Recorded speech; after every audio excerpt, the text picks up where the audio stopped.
Hola amigos de Zona Captiva, les habla el mayor general Javier Ayala Amaya, rector de la Universidad Militar Nueva Granada. Qué alegría encontrarme con ustedes en WOBI. WOBI es el evento académico más importante a nivel mundial en términos de liderazgo estratégico, management, redireccionamiento de las organizaciones, y por ello estamos como partner académico exclusivo, lanzando también nosotros el doctorado en innovación, que va a ser presencial, lanzando la maestría en inteligencia de negocios, lanzando nuestra maestría en gerencia de las TICs y potencializando nuestro programa de alto liderazgo estratégico multidimensional. Por ello, WOBI construye universidad, de la cual hoy nos sentimos orgullosos como rector de compartir con ustedes que somos la segunda universidad pública en el país donde más se aprende, según el último ranking del Times Higher Education of London. Y también estamos en el ranking de las 7 universidades, contándolas todas en ese desarrollo de educación, investigación de calidad. WOBI es importante en la nueva dimensión digital y por ello transformar organizaciones no puede alejarse de la necesidad de transformar al interior la educación, la investigación y el diálogo social que surgen como una misión de las universidades. Universidad Militar Nueva Granada tiene dentro de su plan rectoral una educación neogranadina para la vida, el liderazgo y la paz, pero también tiene una visión de construir una visión en sus docentes y estudiantes de liderazgo estratégico con visión neogranadina. Muchas gracias, queridos participantes de Zona Captiva. Me alegra mucho haber compartido con ustedes y sigan disfrutando WOBI. AI. And I'm not talking about artificial intelligence. I'm talking about the anxiety index. Go ahead. Perfect. Second question. This is from. Oh, you gonna translate? No, I'm ready because I do not memorize all the questions. They'll send them to me It's my to question. make it more Let effective. me answer your Yes. question. Yes. Okay, fine. Yes. Next one comes from. Let's go. Okay. Ay, okay, excuse me.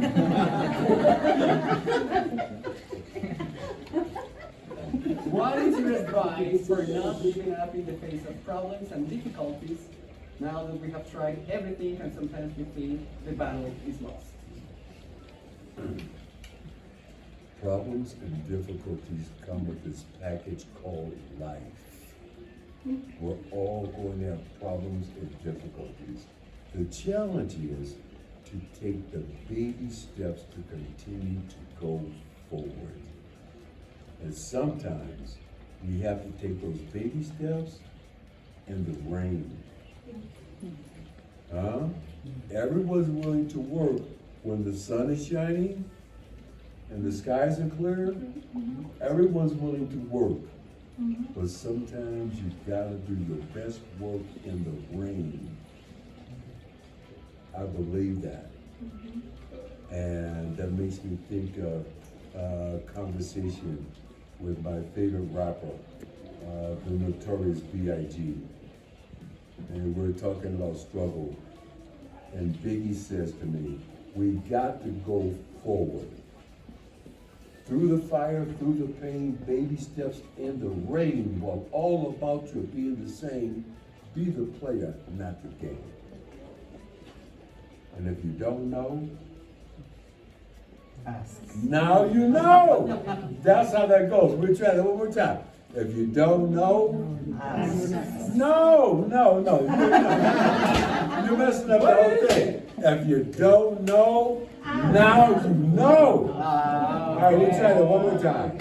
And if you don't know, Now you know. gracias. Yes, yes. Next one comes from Latin Pimp. What is your greatest lesson for those who are starting a business, taking into account how the way of doing businesses has changed nowadays? You got to be doing something that you love. It cannot just be, I want to make money. Everybody wants to make money. But to be truly successful, not just monetarily, but to like that person that you see in the mirror when you get up in the morning every day, you gotta be doing something that you love, and you've gotta be doing it even when you have to do it for free. One of the hardest parts about being an entrepreneur is sometimes everybody gets paid but you. Huh? Your employees, they get paid first. The rent, the office, the lights, the attorneys, the accountants, all the health care, all the benefits, those things get paid first. Your payment as an entrepreneur is you get another day to take another baby step going forward. And you gotta be okay with that. And when you're doing something that you're truly passionate about, that's your fuel. And you're good with that because you believe. And you've got to see your vision when no one else sees it. There are going to be people in your life that love you, that want the best for you, but they don't see that vision that you see. Think about this for a second. I'm surrounded here in this room right now by journalists. I guarantee you, at some point in time, when you said to your parents or someone that you love, I'm going to be a journalist, they probably looked at you and said, what the hell? A journalist? How do journalists make money? How are you going to pay the rent? How are you going to have a family? But you're all here. And you're doing it. Right? And we're doing it up here because we saw the vision that nobody else saw. That's power. Huh? That's power, baby. We saw something nobody else saw and we kept going. That's power. Great. Thank you very much. Next one comes from Blue Radio. Chris, after your journey from adversity to success, what advice would you give to someone looking to succeed in today's world, where technology changes so fast that everything seems less important? Look, technology is going to continue to change. Let's all accept one thing. We probably could agree on one thing. Change is here to stay. Let's just look back 20 years. Okay, all this time I'm spending with young people makes me just look back 20 years. Think about it. The young people born in the year 2000 were conceived in a storm. Think about that for a second. What do I mean by that? In 1999, we were all freaked out about Y2K. Remember that? Yes. It's a non-event now, but at that point in time, we all thought the world was going to end. My point is, the children born in the year 2000 were conceived in a storm. Fast forward on that timeline 1 year, just as many of those babies were learning how to walk. What happens? 9/11. Fast forward 7 years. What happens? Global financial crises. Fast forward 12 years. What happens? Politics, polarization, and a pandemic.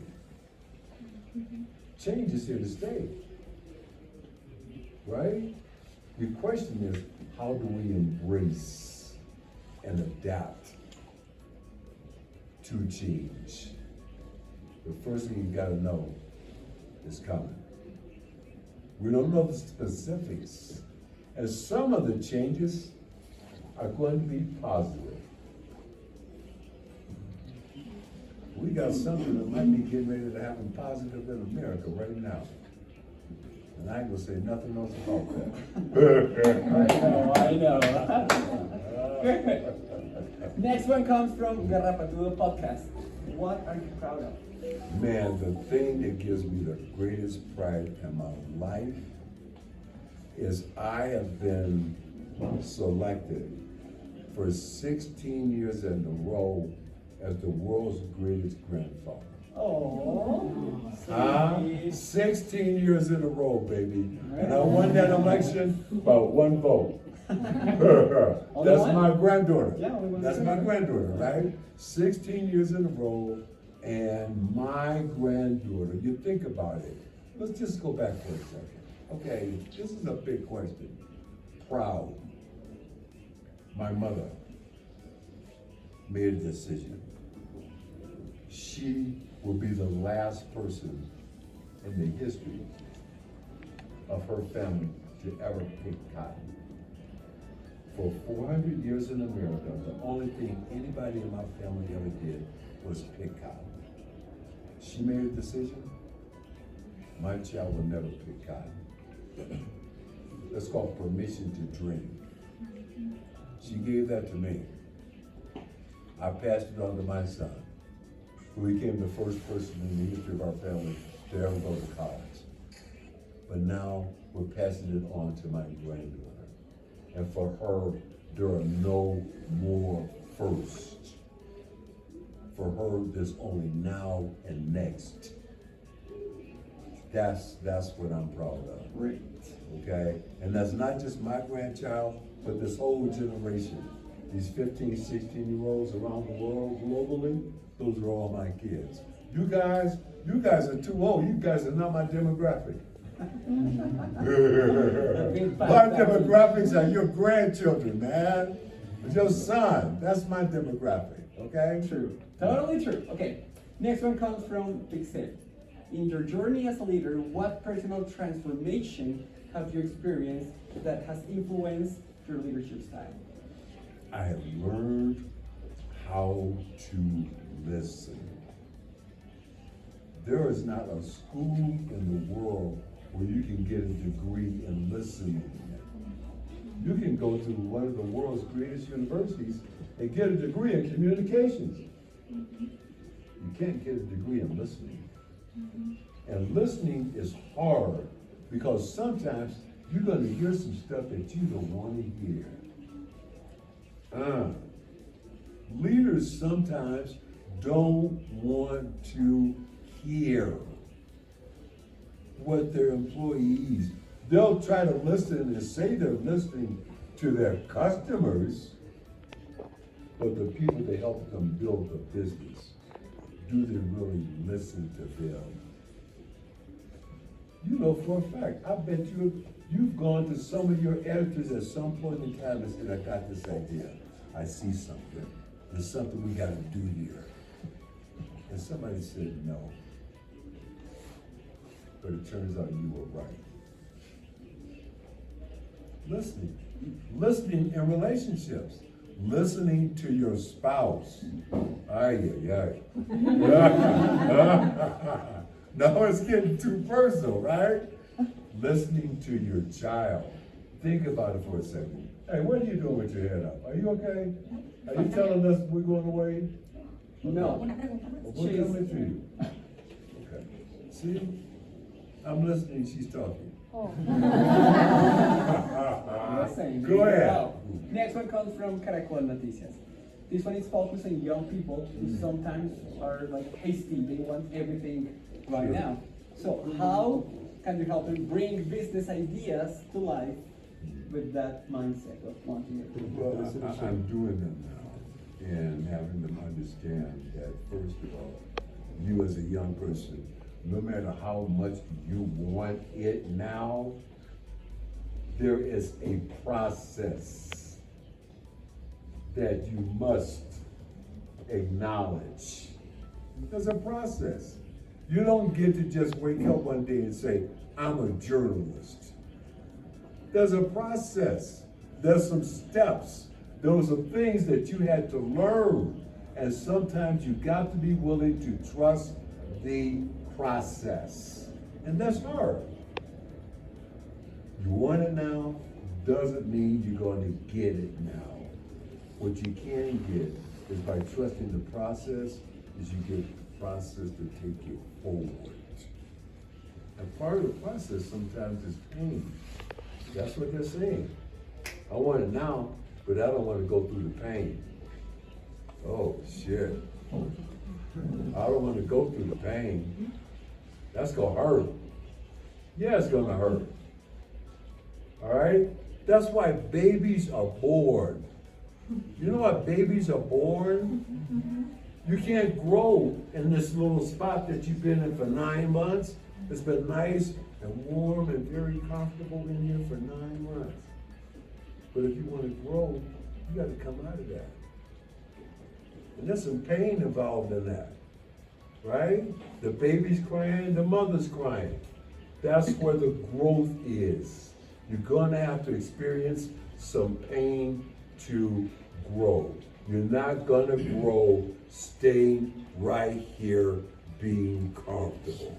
There's a process, and it's global. And you're not gonna get an exception just because you would like one. No. Absolutely. Mr. Gardner, as you can see, everybody's mesmerized by you here, but you gotta be downstairs. That's why she's suffering like that, because you need to Go downstairs to where? sufferings downstairs. Well, I Like thought a this was bigger the audience. conference. No, this is the press conference.